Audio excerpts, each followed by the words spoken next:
Welcome back to Cheddar's opening bell. Americans racked up the most monthly consumer debt in over a decade in February. According to the report from the Fed, consumer debt rose nearly $42 billion. That's an annual increase of roughly 11%, far outpacing expectations. Here to discuss why this is happening, we have Rebecca Walser, president of the Walser Wealth Management. Rebecca, $42 billion there. That's quite substantial, kind of the largest in quite some time. What factors are contributing to this debt jump?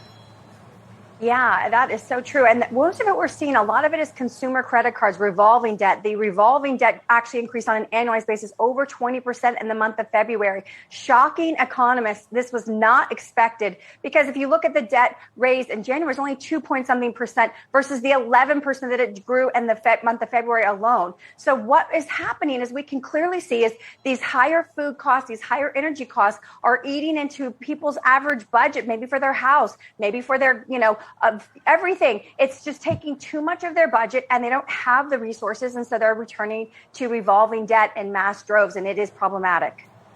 Gas prices, obviously, that's been in focus over the last couple of weeks, month and a half or so now. How much of a role is something like gas prices playing here?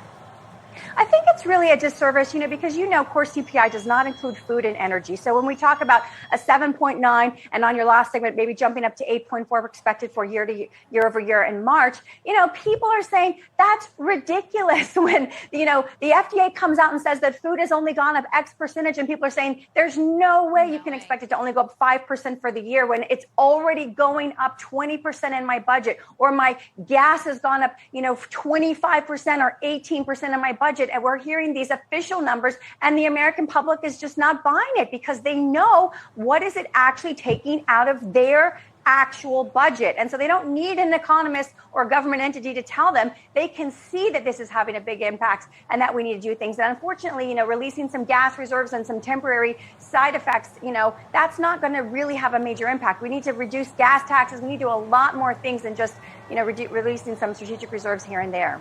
Because what ultimately happens if we don't is at some point the consumer is going to say enough. We can't afford it. We can't put this on credit card anymore. We just have to kind of overall start to pull back here.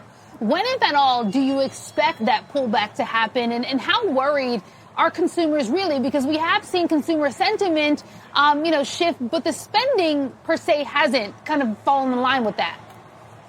It's a good question. And I think what we're going to see this time around, this trend, is that we're going to start to see people not paying their mortgages in lieu of their car payments and their credit cards. And the sentiment is going to be, I have to have the credit cards for cash flow. I have to have a vehicle to transport myself so I can make money. So those things are going to come first. And mortgages are going to be pushed to the back, which is interesting because we know that financials are projected to do the best because of the interest rate increases that we're expecting to come for the rest of the year. However, if consumers start deciding to pay short-term revolving credit lines because they need to feed their families and get to work over their mortgages, then we could be looking at some problems with the really short, low interest mortgages that we've had for a long, long time that we've enjoyed could really upset the housing market. And that would be a perpetuation of, a recessionary, depressionary tumble that this country does not need to go into. So it is a big time where we have to really adjust resources. And this country needs some help. We absolutely need some guidance and some help from the top.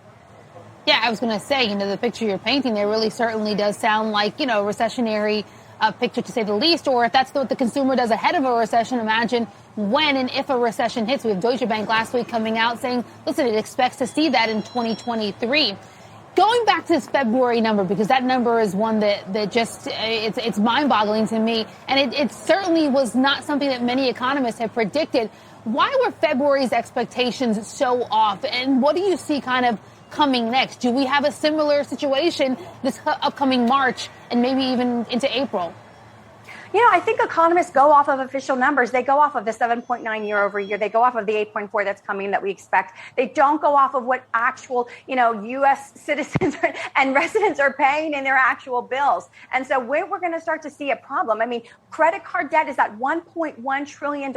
As interest rates rise, resolving debt costs, carrying costs rise, it's going to be, just an absolute catch-22. You're not going to be able to spend your way out of this, which is why we have inflation, but yet we pulling back makes all of the economic factors that are facing everybody that are eating into their budgets actually worse. So this is almost a self-fulfilling recessionary prophecy, and we have to figure out what can we do to not make it worse by, adding to the flames of inflation. But we do need to give people some kind of reprieve, and maybe it's some kind of, I don't know. I don't know. I don't have a policy suggestion, but I will tell you that this country is going to go through some globally. This is a global situation. We are globally connected, and we're certainly feeling it. And that is what is the result of, really loose monetary policy and low interest rates for 12 plus years since 2009. And that's what we're dealing with now. Really quickly, I'm just curious in terms of, how Wall Street is responding. Is there anything that you think Wall Street or even Capitol Hill can do to kind of slow down consumer debt? Oh my gosh.